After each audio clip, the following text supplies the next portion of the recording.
notion de réduction du risque, elle ne concerne pas que le tabagisme. Ce congrès que nous faisons pendant 2 jours, c'est un congrès dans lequel on travaille sur la réduction du... On réfléchit, on discute sur la réduction du risque en général, dans les maladies non transmissibles, les NCD. C'est-à-dire que quand vous conseillez à un patient de mieux manger, de manger plus de fruits et légumes, moins de viande, etc., vous lui faites de la réduction de risque. Quand vous lui conseillez de ne pas aller au soleil entre midi et 3 heures, de mettre des écrans solaires en quantité suffisante, vous faites de la réduction du risque. Quand vous lui dites de faire de l'exercice physique, vous faites de la réduction du risque. Sur le problème du tabagisme, qui est un des problèmes les plus importants en matière de santé dans le monde, puisqu'il y a encore aujourd'hui 1 milliard de fumeurs, et ce chiffre ne baisse pas en réalité, contrairement à ce que les spécialistes du tabac pourraient souhaiter. Ce chiffre ne baisse pas. Il y a 1 milliard de personnes qui continuent de fumer des cigarettes à combustion, les cigarettes classiques, et ça, on sait que c'est un facteur de risque majeur pour beaucoup de maladies non transmissibles, soit les maladies cardiovasculaires ou surtout, bien évidemment, les maladies pulmonaires obstructives et la bronchite chronique, pour faire simple, et le cancer, et notamment le cancer du poumon. Bien. Alors, à partir de ce constat, on peut appréhender, on peut proposer plusieurs démarches. La première, celle qui a été proposée depuis 20 ans, c'est d'augmenter le prix, de faire le paquet neutre, de mettre des images terribles sur les paquets, d'interdire de fumer dans les lieux publics, dans les transports en commun, etc. Toutes ces d'interdiction des ventes de paquets de cigarettes au moins de 18 ans, toutes ces stratégies, clairement, n'ont pas véritablement fonctionné. Elles ont fonctionné un peu, mais elles n'ont pas véritablement fonctionné. La preuve, c'est qu'on est toujours... Quand vous regardez sur 1995 et 2015, les causes de mortalité dans le monde, vous avez le tabagisme en 1, il est resté en 1. Alors que l'alimentation, l'exercice physique, les virus, tout ça, ils ont changé de position. Toutes ces stratégies politiques de modification des risques ont fonctionné. Celle de la modification du risque lié au tabagisme, force est de constater qu'elle n'a pas bien fonctionné. Le tabac était la première cause de NCD en 1995 dans le monde. Elle est la première cause de NCD dans le monde en 2015. Donc, il y a eu un problème. Quand vous augmentez les taxes, vous les augmentez à partir d'un certain prix. Ça devient rentable pour les mafias de faire du trafic de cigarettes. Et à ce moment-là, naturellement, cette consommation de tabac, les États ne la contrôlent pas et ne la mesurent pas. Donc, ils ont l'impression que le tabagisme a baissé, mais en réalité, c'est le tabagisme lié à l'achat de cigarettes dans des lieux dédiés avec des taxes et de façon transparente.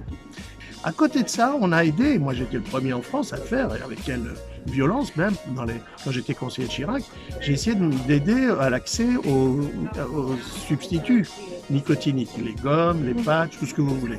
Toutes les études sur ce sujet qui montrent quoi? Que quand on regarde, c'est vrai que en proposant ces techniques à des fumeurs, il y en a à peu près 70% quand on les mesure à 4 semaines qui ont arrêté de fumer, qui sont passés aux substituts nicotiniques. Quand on regarde à 6 mois, ils sont plus de 15%. Ça ne marche pas non plus. Ça ne marche pas, pourquoi? Parce qu'à côté du besoin en nicotine, qui est la substance addictive, il y a aussi des addictions à certains comportements que les gommes et les patchs n'apportent pas. Alors, à partir de là, une diapo qu'a donnée le docteur Sarrat, qui est très juste, c'est pourquoi on ne veut pas imaginer l'innovation en matière de tabac, comme on l'a accepté dans tous les autres risques. Par exemple, la mortalité par accident de la route, on est passé en France de 10 000 à 3 500 morts en 15 ans. Comment? En limitant la vitesse, d'accord? Donc on fait, c'est comme le paquet neutre, l'augmentation du prix, mais on a mis les ceintures de sécurité, les ABS, des voitures beaucoup plus sûres. On a créé les écrans solaires pour l'exposition au soleil des enfants. On a créé les statines pour baisser le cholestérol des gens qui sont trop gros, trop gras et qui mangent mal. Bon, donc l'innovation, elle peut aider à réduire les risques. Elle fait partie d'un des outils de la réduction du risque dont on a parlé au début. Eh bien, il s'avère qu'en matière de tabacologie, les cigarettes électroniques, les snus, qu'on utilise en Scandinavie essentiellement, et les cigarettes sans combustion, ce qu'on appelle communément heat not burn, tabac chauffé, sont de l'innovation. Et toutes les expériences jusqu'à aujourd'hui montrent qu'elles servent beaucoup à réduire le tabagisme, voire à l'arrêter. Le premier et le seul vrai message d'un médecin et encore plus d'un cancérologue devant un patient, c'est de dire il faut arrêter de fumer, arrêter complètement et ne prendre rien. À la limite des patchs, tout ça de nicotine, mais surtout ni cigarettes électroniques, ni rien. Il s'avère que encore une fois, il faut être tout ce que je vous ai dit, c'est très pragmatique. Il s'avère qu'il y a beaucoup de fumeurs qui n'arrivent pas qui ont besoin. Et le plus bel exemple, c'est la diapo que montrera demain le docteur Peter Harper, qui montre que chez les patients atteints de cancer du poumon, près de 63% d'entre eux continuent de fumer. On leur dit, vous avez un cancer du poumon, c'est dû au tabagisme. Il faut arrêter de fumer, votre vie est en danger. Il est démontré qu'un cancer du poumon, quand il continue de fumer, il a une survie bien plus réduite que s'il arrêtait de fumer, et 63% continuent de fumer. Donc, on peut rêver d'un monde idéal, comme un tabacologue, en disant qu'on va éradiquer le tabagisme. Mais la réalité, c'est que même quand vous avez un cancer du poumon, il y a 6 à 7 patients sur 10 qui continuent de fumer. Il faut leur apporter une autre solution. Donc, le premier message, le seul message, je le répète et je le répéterai toujours, c'est il faut arrêter de fumer. Mais quand quelqu'un n'y arrive pas, il faut l'aider. Il faut l'aider. Les cigarettes électroniques, alors aujourd'hui, il y a un débat autour des cigarettes électroniques, mais le CDC aux États-Unis vient de publier un rapport un peu plus complet sur ce problème qu'il y a eu avec les quelques morts qu'il y a eu là-bas. Et on sait très bien aujourd'hui que c'est dû, parce que les fumeurs qui sont morts et qui ont développé des maladies pulmonaires ne mettaient pas de la nicotine dans le réservoir de leur cigarette électronique, ils mettaient du THC, c'est-à-dire du cannabis. Et dans ce THC, pour diluer le THC, pour augmenter l'apport en substances, substances qui droguent, on met de la vitamine E, on met des corps gras, on met de l'huile, et cette huile, elle contient la vitamine E, et la vitamine E dans les poumons, elle provoque des maladies, et éventuellement la mort. Mais on sait maintenant aujourd'hui que c'est pas du tout la nicotine qui a fait ça, c'est qu'ils se sont servis différemment de l'appareil à nicotine, voilà. Alors, moi, je crois que la première chose, c'est vrai que beaucoup de gens pensent qu'il faut éradiquer le tabac, le tabagisme. Moi, je dis non, il faut éradiquer le cancer. Pour éradiquer le cancer, il faudrait éradiquer le tabagisme, mais si on n'y arrive pas, on va aider les gens à fumer de façon beaucoup moins dangereuse. Parce que la seule chose qui compte pour moi, c'est d'avoir moins de cancer du poumon qui meurt dans mon cabinet.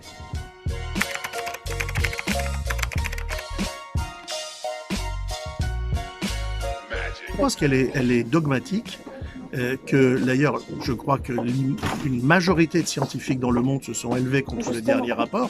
Je suis loin d'être le seul, hein, vraiment. Alors là, c'est un mouvement planétaire, hein, en disant mais qu'est-ce que c'est cette histoire? D'autant qu'aux Philippines, récemment, un des grands responsables de l'OMS au niveau du tabac s'est exprimé en public, et c'est disponible en vidéo, en disant qu'effectivement ça semble intéressant. Alors pourquoi? Parce que l'OMS, elle réfléchit en risque absolu. C'est-à-dire, elle ne veut pas considérer que c'est moins dangereux. Elle dit c'est dangereux. Mais bien sûr, c'est dangereux. Est-ce que vous pouvez dire que conduire une voiture, c'est pas dangereux? Non, c'est dangereux. Mais est-ce que conduire une voiture avec un ABS, à ceinture de sécurité et à 80 à l'heure, c'est moins dangereux que de conduire une voiture qui n'a pas d'ABS, pas de ceinture de sécurité et à 140 à l'heure? Mais l'OMS, dans la définition de sa mission, elle ne regarde que l'aspect absolu et pas l'aspect relatif. Moi, je parle de relatif. Je ne dis pas que le tabac chauffé ou la cigarette électronique, c'est sans danger. C'est bon pour la santé. Ou que c'est bon pour la santé, encore moins. Mais complètement pas du tout. Je dis c'est clairement moins dangereux. Et que donc, si on n'arrive pas à s'arrêter de fumer, mais le vrai message, c'est arrêter de fumer, mais si on n'y arrive pas, alors voilà, j'ai répondu, je crois, sur l'histoire de l'OMS.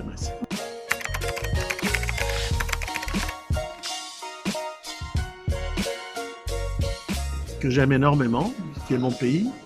L'approche, je crois que c'est la même, c'est un pays développé, la Tunisie est clairement aujourd'hui, et l'approche doit être la même que dans tous les autres pays développés, ou presque totalement développés, c'est-à-dire d'attaquer le cancer et les NCD par tous les aspects possibles, et notamment par la prévention, mais par l'accès aux soins, par le diagnostic précoce, par la réhabilitation des malades, le retour à une pleine citoyenneté pour stimuler les gens à se soigner, puisqu'ils peuvent retourner à une vie normale. Donc tout ça, c'est ce qu'on fait quand on fait des plans nationaux intégrés.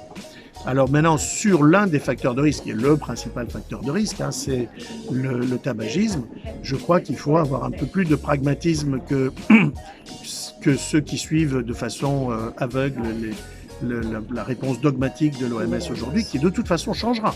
Je ne vois pas comment on peut résister. On voit bien, par exemple, au Japon, où aujourd'hui 30% des anciens fumeurs ont arrêté de fumer et fument des cigarettes électroniques ou du tabac chauffé. On voit bien que c'est une vague, que rien n'arrêtera. Alors, c'est pas parce que rien ne l'arrêtera qu'il faut être pour. Mais en tout cas, est-ce qu'elle est bonne pour la santé? Peut-être pas. Est-ce qu'elle est meilleure pour la santé? Certainement. Donc il faut jouer sur ça. Mais vous savez, la Tunisie, elle a d'autres facteurs de risque. Le changement de l'alimentation, la westernisation, qui fait qu'au lieu de manger ce qu'on mangeait d'habitude, nos parents en Tunisie, on se met à manger gras, les fast-food, etc. Et c'est vrai que les taxes sur le tabac, ça représente une manne financière pour les gouvernements. Et que donc se dire qu'on va faire éradiquer le tabagisme, c'est se faire un harakiri sur les finances publiques. Alors pendant un certain temps, le ministère des Finances domine le ministère de la Santé, généralement dans la plupart des pays. Mais petit à petit, devant cette mortalité chez les jeunes, cette mortalité prématurée, ces maladies qui coûtent très cher, malheureusement, très cher car elles sont chroniques. Donc elles durent très longtemps et on dépense très longtemps de l'argent pour les soigner. Je pense qu'un jour ou l'autre, il y aura une prise de conscience et la mise en place de plans nationaux extrêmement intégrés et très motivés. Car en fait, ce problème n'est pas qu'un problème médical, il est avant tout un problème politique.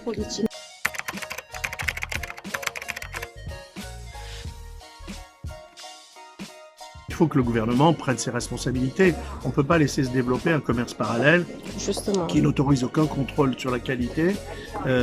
Et nous, en France, on a au contraire un contrôle extrêmement sérieux. Pratiquement pas, que je sache, véritablement de trafic parallèle sur les cigarettes électroniques ou sur le tabac chauffé, mais c'est parce que en France on fait des lois partout, etc. On a une police qui contrôle. Je pense que la Tunisie va devoir elle aussi s'engager dans un contrôle, dans une réglementation, justement, une loi, législation, une réglementation et ensuite un contrôle.